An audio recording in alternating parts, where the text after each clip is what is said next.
ও এটা একটু ঘরে তো রাখো তো, একটু দরকার নিতে আসি।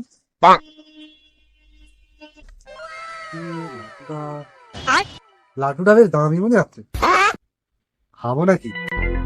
যাই এটা খেয়ে দেখি ভাই করে যা।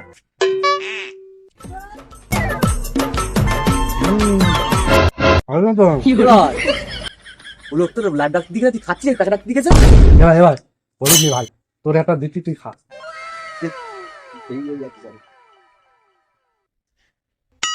বলবি কিন্তু। না না না, কে দাদা? হ্যাঁ তুই খেয়ে দেখ না, আমিও খাচ্ছি, আমি বলবো। ওই কই দাও লাড্ডুটা দাও। ওই, হ্যাঁ বল। কি এত দামি লাড্ডু, তা তুমি কাঁদো নিলে এত? আর ভাই বাড়ি বলো না, বাড়ি এত ইঁদুরে উৎপাত, বিষ মেখে লাঠি ইঁদুর বাড়ি। ও ভাই, হ্যাঁ ভাই বলো। আমি তো ভাই লাড্ডু খেয়ে ফেলেছি। হ্যাঁ এই বানার কোনো উপায় আছে ভাই? তুমি খেয়েছো? হ্যাঁ ভাই, খেয়ে ফেলেছি। একটাই উপায় আছে। কি ভাই? মৃত্যু। তুমি গান মারা গাও।